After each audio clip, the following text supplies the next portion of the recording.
할렐루야. 네, 오늘 하란으로 향하여 라는 제목으로 함께 은혜를 나누고자 합니다.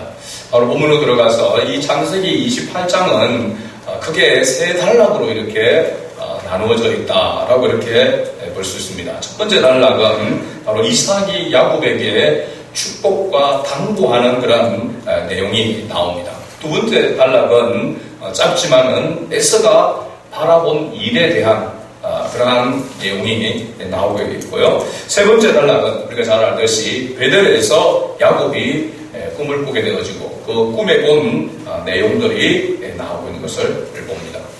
첫 번째 단락에서 이삭이 야곱을 불러서 그에게 축복하고 당부합니다. 먼저는 보니까 축복이 아니고 당부의 그런 내용이 나오는 것을 봅니다. 당부라고 하면 당부, 말로 강하게 부탁한다라고 이렇게 의미가 되어 있습니다. 말로 강하게 부탁한다, 당부한다. 그러면 이 당부를 강하게 하는 것을 네 글자로 뭐라고 할까요? 신신타스가 아니고 신신당부입니다. 신신당부. 신신당부. 그래서 더 강하게 부탁하고 하는 것이죠. 근데 우리가 당부하고 부탁한다라고 이렇게 이야기를 하고 있지만 늘 하나님의 말씀을 보게 되면 당부와 부탁이 아니라 명령이라고 하는 것을 알 수 있습니다. 명령조로 말씀을 하고 있죠. 그러니까 이건 네가 해도 되고 안 해도 되고 하는 것이 아니라 반드시 하기를 원하는 그런 강한 어조로 말하고 있다라고 이렇게 볼 수 있습니다. 내용은 이삭은 야곱에게 가나안 사람 딸들 중에서 아내를 맞이하지 말라. 가나안 사람 딸들 가운데서 아내를 맞이하지 말라라고 하는 것이 첫 번째 당부고요. 그 대안으로 뭐를 이야기하고 있냐면 외삼촌 라반의 딸들 중에서 아내를 맞이하라라고 이렇게 당부를 하고 있는 것을 봅니다. 왜 이삭은 야곱에게 가나안 사람들 중에서 그 가나안 사람 딸들 중에서 아내를 맞이하지 말라고 했는가? 그 이유가 오늘 우리가 읽진 않았지만은 28장 8절에 먼저 기록이 되어 있습니다. 28장 8절을 같이 읽어봅니다. 에스가 또 본즉 가나안 사람들의 딸들이 그의 아버지 이삭을 기쁘게 하지 못하는지라. 가나안 사람의 딸들이 그의 아버지 이삭을 기쁘게 하지 못하는지라. 그러니까 가나안 사람들이 부모 공경에 대한 부분이 결여되어져 있다라고 하는 것입니다. 부모 공경은 우리가 10계명 가운데서도 하나님께서 지키라고 명령하신 가운데 첫 번째 계명이 바로 부모 공경인 것입니다. 그래서 우리가 부모 공경에 대해서 부모가 나에게 뭘 해줬는가라고 하는 것보다 부모가 나를 낳아주는 것만이라도 그죠? 나에게 생명을 이 땅에 가지고 태어나게 해준 것만으로도 부모는 공경의 대상이다 라고 하는 것을 성경은 분명하게 우리에게 가르쳐 주고 있습니다. 그런데 이 가나안 사람의 딸들은 부모에 대한 공경이 없다. 누가 본 관점이냐면 에스가 볼 때 그렇더라 라고 이렇게 말합니다. 또 하나는 가나안 사람들은 우상 숭배에 쩔어져 있는 사람들입니다. 그 우상 숭배로 인하여서 윤리적 타락이 아주 심한 그러한 족속들이 바로 이 가나안 족속이기 때문에 그렇습니다. 특히 그들이 섬겼던 신은 바알과 아스다롯이라고 하는 이 신들이죠. 풍요의 신이라고 이야기하는데 굉장히 이 신은 아주 야만적이고 또 성적인 그런 행위들과 연결되어져 있다라고 하는 것입니다. 그래서 하나님이 가장 싫어하는 것이 우상숭배인데 이 우상숭배에는 그래도 어느 정도 윤리적인 그런 모습이 모든 종교에 있어야 되는데 이 바알과 아스타롯을 섬기는 이 가나안 족속들이 섬기는 이 신들을 섬기는 들은 윤리적인 타락이 극에 달할 그런 모습으로 있었다라고 하는 것입니다. 그래서 이스라엘 백성들이 출애굽하고 광야 40년의 생활을 보내고 난 다음에 이제 여호수아를 앞세워서 모세의 뒤를 이은 여호수아를 앞세워서 가나안을 정복하게 될 때에 하나님께서 여호수아에게 이스라엘 백성에게 명령한 것이 바로 뭐냐면 가나안 족속을 완전히 전멸시키라고 했습니다. 전멸시키고 그것은 두고두고 이스라엘에게 영향력을, 안 좋은 영향력을 끼칠 것이기 때문에 가나안 족속을 완전히 전멸시키라라고 이렇게 명령을 한 것입니다. 또 하나의 이유를 보게 되어지면 이 가나안 족속은 누구의 후손이냐면 함의 후손입니다. 함의 아들 가나안. 그 가나안의 후손들이 바로 이 가나안 족속들이라고 하는 사실입니다. 그래서 셈의 후손들이 살고 있는 갈대아 우르와 연결되어져 있는 하란으로 가서 거기 라반의 딸 중에서 아내를 맞이하라라고 이삭이 야곱에게 그렇게 당부하고 있는, 명령하고 있는 것을 봅니다. 이런 내용을 오늘 우리 그리스도인들에게 적용해 본다면은 믿음의 신실한 가정에서 자란 하나님의 자녀들과 결혼하는 것이 유익하다라고 하는 것을 볼 수가 있습니다. 그러기에 자녀들의 결혼을 위해서 기도할 때에 우리가 어떤 조건보다도 신앙이 우선되어야 될 줄로 믿습니다. 아닌데요. 얼굴이 먼저 또 느낌이 와야 된다라고 이렇게 이야기하죠. 거기다가 직장이 안정되어져야 되고 학벌도 좋아야 되고 그래서 사회적 지위도 있어야 되고 좋은 그런 가문이 있어야 된다. 맞습니다. 그런 것들이 부수적으로 분명하게 있어야 될 그런 조건이라고 우리가 말할 수 있지만 그보다도 가장 우선적인 것은 신앙이어야 합니다.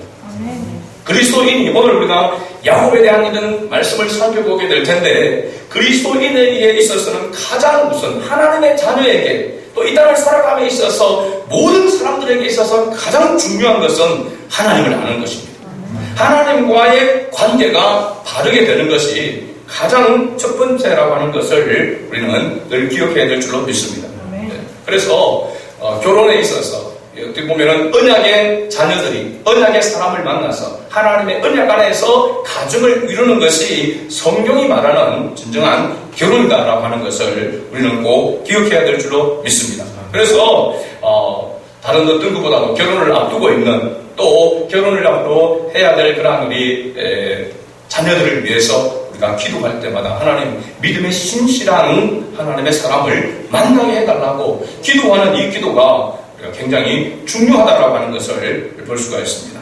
그 다음 축복의 내용이 3절과 4절에 나와 있는데 이 축복의 내용은 우리가 잘 알듯이 하나님께서 아브라함과 이삭에게 하셨던 축복과 같습니다. 생육하고 번성하여 약속의 땅을 차지하기를 원한다 라고 하는 축복입니다. 아담과 하와에게 하나님께서 하셨던 그 축복이 계속해서 이어져 가고 있다라고 하는 것을 볼 수 있습니다. 이 축복을 오늘날 우리 그리스도인들에게 적용해 본다면은 많은 사람들을 옳은 길로 인도하는 복음 전도의 사명이다라고 이렇게 말할 수 있습니다. 그래서 우리가 생육하고 번성하는 것, 많은 자녀를 낳는 것, 그것도 필요하지만 근본적으로 보면 하나님의 자녀가 이 땅에 많아지는 것, 하나님의 나라가 확장되어져 가는 것, 그것이 하나님께서 우리를 하나님의 자녀로 먼저 부르신 사명이다 라고 하는 것을 우리는 꼭 기억해야 될 줄로 믿습니다. 이 복음 사역을, 이 복음 사명을 잘 감당하기 위해서는 우리가 어떻게 보면은 출발이 가정의 무원입니다. 또 자녀를 많이 낳는 것입니다. 노아가 셈과 함과 야벳을 이렇게 세 아들을 낳았습니다. 그 세 아들을 낳았을 때에 하나님께서 그게 말씀하신 것 가운데 여러 가지 하나님의 말씀을 다 준행하였더라, 하나님의 뜻을 이루었다라고 하는 것 가운데 하나가 아들을 세 명 낳은 거예요. 그래서 제가 그때 이야기한 기억납니까? 우리 교회에서는 김지현 집사님밖에 하나님의 뜻을 온전히 준행한 사람이 없다는 사실입니다. 그래서 딸 3명, 자녀를 3명 낳는 것 굉장히 중요하다는 사실입니다. 그렇죠? 3명 자녀를 낳았다는 것은 하나님의 뜻을 준행했다라고 이런 것을 우리가 생각할 수 있습니다. 그래 보면은 자녀를 많이 낳는 것, 믿음의 신실한 자녀를 많이 낳는 것이 우리 그리스도인에게서는 첫 번째 사실은 사명이고 출발입니다. 시작이에요. 하나님의 사명을 감당하는 것. 그것이 그러나 나의 자녀들만 많이 낳아서 키우는 것, 양육하는 것, 그것도 중요하지만 하나님은 그것이 이웃을 향하여서 많은 사람들이 예수 그리스도께로 돌아오도록 하는 것, 복음 전도의 이 사명이 바로 생육하고 번성하게 하여 하나님의 나라를 확장시켜 나가는 것. 이것이 하나님께서 하나님의 자녀인 우리에게 주신 바로 사명이요 축복이다라고 하는 것을 바로 말씀해주고 있는 것입니다. 그 다음에 두 번째 단락에서 보면 에서가 본 내용인데요. 하나는 아버지 이삭이 야곱에게 당부하는 것을 에서가 보았습니다. 그렇죠? 그 당부는 앞에서 언급했듯이 뭐였습니까? 가나안 사람들 딸 중에서 아내를 맞이하지 말고 바단 아람으로 가서 외삼촌 라반의 딸들 중에서 아내를 맞이하라 라고 하는 그 부탁하는 당부하는 것을 에서가 보았다. 에서가 본증이라고 성경에 이렇게 기록하고 있습니다. 두 번째로 보면 야곱이 부모의 명을 따라 바단 아람으로 가는 것을 보았다라고 했습니다. 에서가 또 본증. 그렇죠? 야곱이 부모의 명을 따라 바단 아람으로 가는 것을 보았다. 그래서 에서는 이삭이 야곱에게 이러한 당부를 하는 이유를 보면서 가나안 사람의 딸들이 아버지 이삭을 기쁘게 하지 못하는 것을 또한 보았습니다. 여기 앞에서 가나안 사람들의 딸 중이라고 이렇게 이야기하고 있는데 누구를 가리키고 있냐면 바로 에서의 아내들을 말하고 있습니다. 창세기 26장 34절에서 35절 말씀을 보면 이렇게 기록하고 있습니다. 에서가 40세에 헷 족속 부에리의 딸 유딧과 헷 족속 엘론의 딸 바스맛을 아내로 맞이하였더니 그들이 이삭과 리브가의 마음에 근심이 되었더라 라고 이렇게 성경에 기록하고 있습니다. 이 헷 족속은 어느 족속입니까? 가나안 사람을 말합니다. 가나안 사람들에 속한 바로 가나안 7족 가운데 하나가 바로 헷 족속인 것입니다. 그래서 에서는 가나안 사람 가운데서 그 딸들 가운데서 아내를 둘을 취했단 말이죠. 그래서 앞에서 이야기하듯이 가나안 사람 딸들이라고 이렇게 이야기하고 있는 것은 바로 자기 아내, 에서의 자기 아내들이 누굴 기쁘게 하지 못한다고요? 자기 아버지 이삭을 기쁘게 하지 못했더라라고 이렇게 말합니다. 그래서 자기가 그 이유를 보니까 야곱에게 이삭이 당부하는 것은 가나안 사람들 딸 중에서 아들을 맞이하지 말아야 된다라고 하는 것을 에서가 깨달았다라고 하는 것입니다. 그러면서 바로 에서가 어떻게 했냐면 아브라함이 하갈에게서 낳은 아들이 누굽니까? 이스마엘이죠. 이스마엘. 그 이스마엘의 딸들 중에서 느바이옷의 누이인 마할랏을 아내로 맞이하게 됩니다. 우리 오늘 읽진 않았지만은 바로 9절 말씀에 보면 이에 에서가 이스마엘에게 가서 그 본처들 외에 아브라함의 아들 이스마엘의 딸이요 느바이옷의 누이인 마할랏을 아내로 맞이하였더라라고 하는 겁니다. 그걸 보면 에서는 지금 축복을 빼앗겨버렸습니다. 야곱을 다 빼앗겨버렸습니다. 그런데 그 에서가 이삭이 야곱을 축복하는 그리고 야곱이 부모의 명을 따라서 그렇게 순종하며 가는 그런 모습들을 보았고 또 자기 아내들이 자기 아버지 이삭을 기쁘게 하지 못하는 그런 것들을 보았다는 겁니다. 그래서 어설프지만 이 에서도 흉내를 내려고 하고 있다라고 하는 것입니다. 이것은 오늘 우리에게 굉장히 중요한 교훈을 주는 것입니다. 우리가 잘못하여 하나님의 뜻대로 순종하지 못하는 그런 부분이 있다 할지라도 우리가 하나님의 뜻 가운데 다시 돌이켜서 순종하며 나아가야 된다. 그리고 하나님의 뜻을 따라서 순종하며 나아가는 것이 얼마나 중요한가라고 하는 것을 바로 단면으로 보여주는 그런 내용이죠.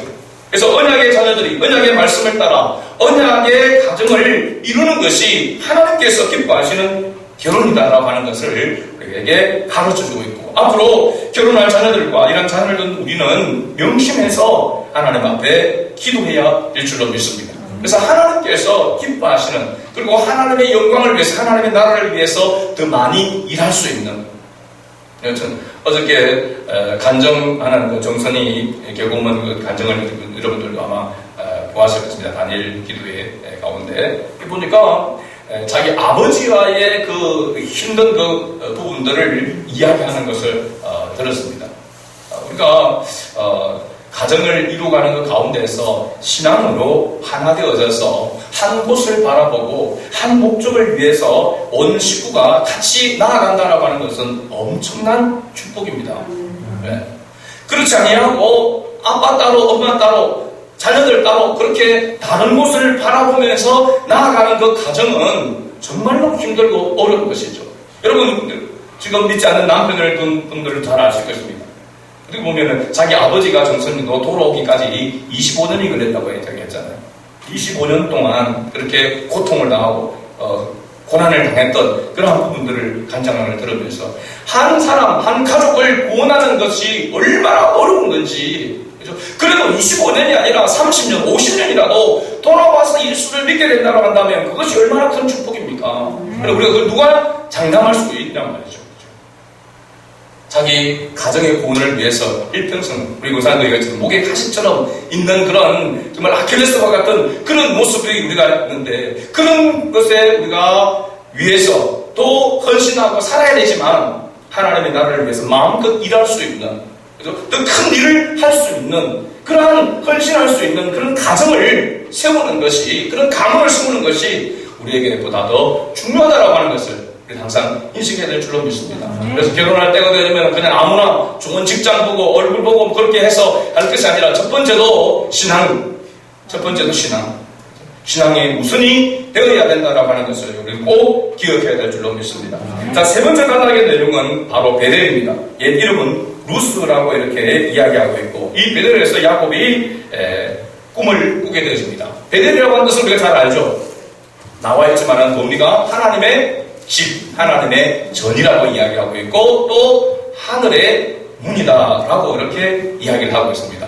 루스라고 하는 옛 이름, 베델의 옛 이름은 사실은 이 루스라고 하는 것은 마을, 그런 어떤 지역의 이름이 아니라 마을 외곽에 있는 그런 지역을 이야기합니다. 그래서 루스라고 하는 뜻을 보니까 편도나무라 되어 있습니다. 편도나무. 편도나무 여러분 들어보셨습니까? 편백나무는 들어봐도 편도나무는 잘 못 들어봤을 겁니다. 편도나무가 바로 아론이 들고 있었던 지팡이, 아론의 쌍난 지팡이가 편도나무입니다. 편도나무. 그걸 우리 번역으로 뭘로 되어 있습니까? 살구나무로 되어 있습니다. 살구나무. 근데 살구나무는 실제로 어떤 나무라고 했습니까? 아몬드 나무입니다. 아몬드 나무. 제가 말씀드렸죠. 이스라엘에 갔을 때 보니까 살구나무하고 똑같이 생겼는데 실제로는 그것이 살구나무가 아니라 아몬드 나무라는 사실이에요. 근데 우리나라의 살구나무가 너무나도 똑같기 때문에 이 풀은 그냥 열매가 맺혀 있을 때까지 나무, 잎 모든 것이 동일합니다. 그렇기 때문에 살구나무라고 번역을 할 수밖에 없는 그릇을 보게 됩니다. 그런데 실제적으로는 아몬드 나무라고 하는 사실입니다. 어떤 마을 이름이 아니라 외곽 지역이라고 했습니다. 별 볼 일 없는 곳이라고 이렇게 말할 수 있습니다. 그런 이곳에서 야곱이 하나님과 첫 번째로 만남이 이루어지는 곳이 되는 것이죠. 거기 만남에서 자신의 조상 아브라함의 하나님, 그 다음에 이삭의 하나님을 만나게 되어집니다. 이 베델이라고 하는 곳에서. 자, 그런데 가만히 보면 야곱이 하나님을 만나기 위해서 이곳에서 자리를 펴고 무릎을 꿇고 기도하면서 하나님을 찾았던 것이 아님을 알 수 있습니다. 우리가 하나님과의 만남을 가지게 될 때에 하나님은 우리에게 먼저 찾아오신다라고 하는 것을 우리는 항상 기억해야 됩니다. 그래서 우리가 하나님을 알게 되어지고 하나님을 만나게 된 것이 전적으로 하나님의 은혜라고 하는 사실을. 그래서 하나님을 경배할 수밖에 없고 찬양할 수밖에 없다라고 하는 것을 깨닫도록 하는 그런 말씀이죠. 야곱이 이곳에서 기도를 하고 무릎을 꿇은 것이 아니라 잠을 자려고 한 돌을 가지고 베개 삼아 거기 누웠는데 꿈에 하나님의 사자가 사닥다리 위에서 오르락 내리락 하는 것을 보았더라. 그리고 여호와께서 그 위에 서서 말씀하셨다라고 이렇게 기록하고 있습니다. 뭐라고 말하고 있냐면 나는 여호와니. 그 다음에 너의 조부 할아버지 아브라함의 하나님, 너희 아버지 이삭의 하나님이라 라고 이렇게 말하고 있습니다. 지금까지 어떻게 보면 야곱은 이삭에게 아버지 이삭으로부터 또 할아버지 아브라함으로부터 하나님에 대한 존재에 대해서 하나님에 대해서 무수히 많이 들었을 것입니다.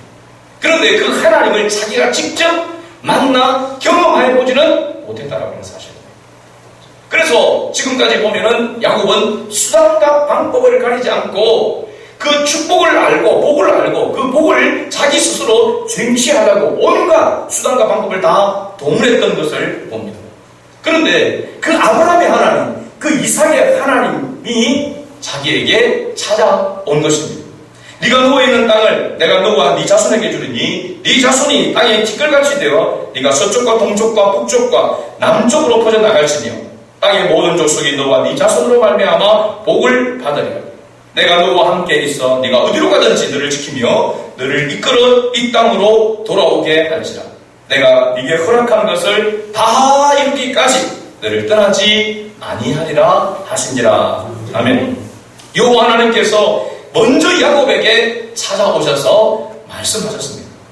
하나님의 이 약속의 말씀을 살펴보면 오로지 하나님의 주권으로 하나님께서 야곱과 함께 하시고 야곱과 동행하시고 야곱을 이끄시겠다라고 이렇게 말씀하고 있습니다. 그래서 우리가 우리의 구원은 하나님의 구원의 역사는 하나님의 절대 주권으로 이루어진다라고 하는 사실입니다. 자, 이런 하나님의 말씀, 이런 하나님의 약속의 말씀에 대하여서 야곱의 반응이 어떻는가? 바로 16절에 나옵니다. 28장 16절을 우리 같이 읽어봅니다. 야곱이 잠이 깨어 이르되 여호와께서 과연 여기 계시거늘 내가 알지 못하였다. 아멘.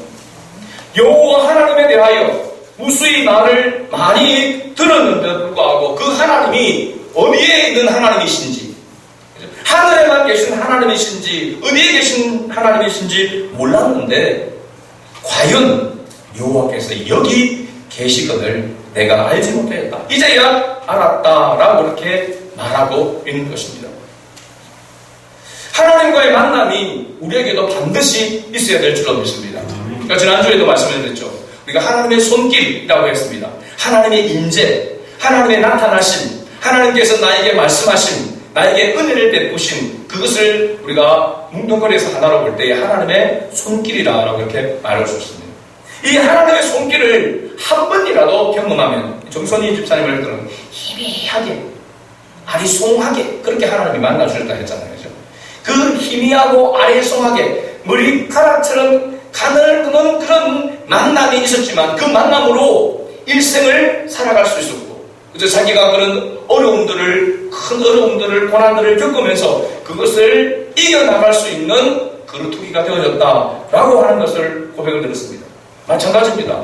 우리가 어떤 하나님께서 나타나서 내 이름을 부르면서 내가 너와 함께 하겠다 야곱에게 나타났던 것처럼 이렇게 명확하게 나타나주면 좋은데 그러면은 더 확실하게 신앙생활을 할 수 있을 것 같은데 그렇지 않단 말이에요. 어떨 때는 말씀을 들을 때에 어떨 때는 기도하는 가운데 어떨 때는 찬양하는 가운데 어떨 때는 성도의 교제 가운데서 희미하게 내 마음의 터치가 되어지고 희미하게 이슬과 같이 그렇게 나에게 접서지는 경우도 있다라고 하는 사실입니다. 그러나 그런 은혜를 깨닫게 된다면 경험하게 된다면 그것으로 신앙생활이 시작되어진다는 것입니다. 하나님과의 만남이 없으면 여러분 종교생활을 하는 것입니다. 그냥 그죠? 교회에 오는 것이나 절간에 찾아가는 것이나 별반 다를 바가 없습니다. 그러나 하나님을 인격적으로 만나게 되어지면 말씀으로 만나게 되어지고 하나님의 존재를 깨닫게 되어지면 그때부터 신앙생활이 시작된다라고 하는 사실입니다. 여러분에게는 어떤 모습으로 다가와 있습니까? 하나님과의 만남이 어떤 모습으로 여러분에게 자리 잡고 있습니까? 아주 희미하게, 아주 가늘게, 긴 것 같기도 하고 아닌 것 같기도 하고, 그죠? 때로는 아닌 것 같기도 하고, 때로는 긴 것 같기도 하고 하는 그런 모습 가운데 있다 할지라도 하나님의 존재에 대하여서 여러분 분명한 확신이 있게 된다면 그것은 하나님을 떠날 수가 없게 된다는 것입니다. 그 은혜 위에 하나님께서 은혜가 더하여지게 되는 것이죠. 믿음을 주셔서 그 믿음 위에 믿음이 쌓여지게 되는 것입니다. 그렇죠? 믿음이 없이는 하나님을 기쁘시게 할 수가 없다고 했습니다. 그래서 믿음은 은사적인 부분에서는 자라가고 성숙되어져 가는 겁니다. 아주 개자씨만한 믿음을 가지고 출발하지만 그 믿음이 점점 자라가게 되어져서 잎이 보여지게 되어지고 싹이 나서 잎이 보여지게 되어지고 꽃을 피고 열매가 맺어짐으로 말미암아 그때서 더 확신을 가지게 되는 것입니다. 우리가 신앙생활의 출발이 바로 이와 같은 모습입니다. 그냥 친구 따라갔다가 또 다른 사람들이 한번 가자고 사정을 해서 따라갔다가 이끌려 와서 떠밀려 와서 그리고 왔지만 그 가운데서 말씀을 들으면서 믿음이 자라가게 되어져서 나중에는 부인할 수 없는 확실한 그런 증거를 가지게 되는 것입니다. 바로 야곱의 이 고백이 바로 여기에 있는 것입니다. 이 야곱의 첫 고백은 내가 그동안 할아버지 아브라함과 아버지 이삭의 하나님, 거기에 말씀하셨던 그 하나님이 여기 나와 함께 하고 계셨고, 그리고 이곳이 하나님의 집이요 하나님의 문이다라고 그렇게 고백하고 있는 것입니다. 하나님의 인자하심이 있는 곳이 바로 하나님의 전이요 하나님의 집이요 하늘 문이 열린 곳입니다. 그러니까 하늘 문이라고 할 때는 이 문이는 바로 예수님이 양의 문이라고 한 것과 같은 그런 모습입니다. 예수 그리스도를 통하여서 하나님께로 나아가는 바로 그것을 이야기하고 있는 것이죠. 하나님이 인자하시는 곳, 하나님의 집, 하나님의 전, 그곳이 지금으로 본다면 어디일까요? 바로 주님의 몸된 교회라고 하는 사실입니다. 교회가 하나님의 집이다, 하나님의 전이다라고 하는 것은 무슨 이유였냐면 하나님의 말씀이 선포되어지고 그 하나님의 말씀으로 하나님께서 말씀의 역사 가운데 나타나게 될 때에 바로 그것이 하나님의 전이라고 하는 사실입니다. 하나님은 하나님의 택한 자녀와 함께 하십니다. 그래서 사실 건물 안에 하나님이 계신 것이 아니라 우리 그리스도인들의 모임 가운데 그들의 마음속에 하나님께서 함께하고 계시는 것입니다. 그래서 말씀을 들으면서 우리의 신앙이 자라가게 되어지고 말씀 가운데에서 하나님을 더 깊이 경험하게 되는 은혜가 임하게 되는 것을 믿습니다. 자, 이 고백과 함께 야곱은 그곳에서 무엇을 했습니까? 단을 쌓고 거기에서 경배했다라고 말하고 있습니다. 그리고 하나님께 약속을 하게 됩니다. 야곱이 하나님을 만나고 그 하나님 앞에 경배하고 그 하나님에 대하여서 자기가 어떻게 하겠다라고 이렇게 약속하는 소원을 하게 되지만 사실은 야곱이 스스로 이 약속을 이룰 수 있는 능력이 없습니다. 하나님께서 야곱이 소원한 이것을 하나님이 이루실 것이다라고 하는 사실, 하나님이 또한 이루시는 것을 보게 됩니다. 그것은 야곱이 언제 깨닫게 되냐? 나중에 한참 몇십 년 지나고 난 다음에 깨닫게 되어지겠죠. 누구 앞에 섰을 때? 바로 왕 앞에 섰을 때잖아요.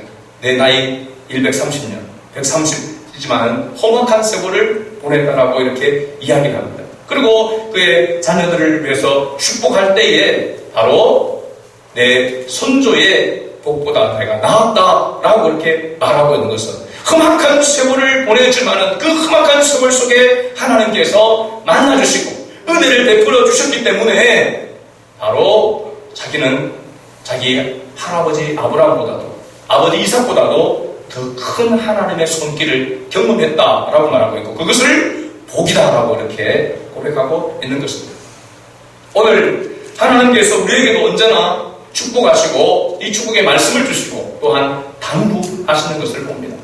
축복을 우리는 받은 존재입니다. 우리는 복덩이라고 말하고 있죠. 그래서 아브라함이 복의 근원이라고 말하고 있는 것은 복덩어리다라고 하는 것을 말합니다. 하나님의 복 그 자체가 함께하고 있다라고 하는 것이죠. 하나님이 함께하는 것이 바로 복이기 때문에 그렇습니다.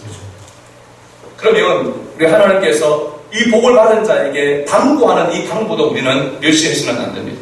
우리가 보면 간단하게 우리 눈앞에 있는 것만 생각한다면은 우리가 우리의 자녀들을 그죠? 우리가 믿음의 신실한 가정을 가문을 세우는 것이다 그렇게 볼 수 있고 더 나아가서는 많은 사람들을 옳은 길로 인도하는 복음 사명의 사명을 바로 감당하는 것이 하나님께서 우리에게 당부하는 것이다 라고 그렇게 볼 수 있는 것입니다. 하나님께서는 우리에게 만나주시고 또 이 사명을 주시고 이 사명을 감당할 수 있는 은혜를 하나님께서 우리에게 부어주신 줄을 믿습니다. 그 하나님의 은혜를 경험하게 되어질 때에 이 하나님의 은혜에 대한 고백으로 하나님 앞에 경배하게 되어지게 되고 또 뒤에 보면 야곱이 뭘 드리냐면 자기 자신의 전부를 드리겠다. 11조를 하나님 앞에 드리겠다라고 하는 것은 자신의 전부를 하나님 앞에 드리겠다라고 하는 것입니다. 사실 우리가 드리는 11조는 그냥 열의 하나를 하나님 앞에 구별해서 드리는 그 차원을 뛰어넘어서 우리의 신앙에 고백이 담겨지는 예물이 바로 11조라고 하는 사실입니다. 모든 것에 바로 주인 되시고, 그죠? 또 어떻게 보면은 어떤 사람들은 11조를 꼬박꼬박 드리고 하나님 앞에 뭐 감사 예물을 헌금을 꼬박꼬박 드리면 하나님께서 복을 더 많이 주실 것이다 라고 그렇게 생각하는데 실제적인 보면 그런 부분도 없지 않아 있지만 그러나 진짜 성경적인 의미는 뭐냐 하면 복을 받았기 때문에 하나님 앞에 감격하고 감사함으로 드린 예물이 하나님 앞에 드려지는 헌물이라고 하는 사실입니다. 복을 받기 위해서 드리는 예물이 아니라 복을 받았기 때문에 드리는 예물이 하나님 앞에 진정한 예물이다라고 하는 것을 우리가 기억해야 될 줄로 믿습니다. 모든 것이 하나님께로부터 온 것이고 하나님의 은혜로 말미암아 주신 것인데 그것을 우리가 고백하지 아니하고 그것을 하나님 앞에 드리지 않는다라고 하는 것은 모든 것의 주인 되신 하나님을 온전히 신뢰하지 못한다라고 하는 것을 내가 말해주고 있는 것이거든요. 그래서 우리가 하나님 앞에 예배를 드리고 우리가 앞에 우리 자신을 모든 것을 하나님을 위해서 드리겠다라고 하는 것은 하나님께서 나의 모든 것 되신다라고 하는 그런 믿음의 고백으로 그런 감격으로 드려지는 것입니다. 말씀의 결론을 맺습니다. 하나님 오늘도 우리에게 복을 주시고 우리에게 당부하십니다. 그리고 하나님 우리를 만나주십니다. 그리고 하나님께서 우리를 통하여서 하나님의 뜻을 이루가기를 하나님은 원하십니다. 그것이 그리스도인 우리에게 하나님께서 주신 은혜요 복이라고 하는 사실을 우리가 기억하고 한 주간을 살아가면서 또 우리의 남은 생애를 살아가면서 우리가 하나님께서 우리에게 주신 그 복을 헤아리고 하나님 앞에 하나님께서 우리에게 당부하신 그것을 또한 우리가 사명으로 알고 잘 감당하여 하나님께 영광 돌리는 그런 우리 모두가 될 수 있기를 주의 이름으로 축복합니다. 아멘.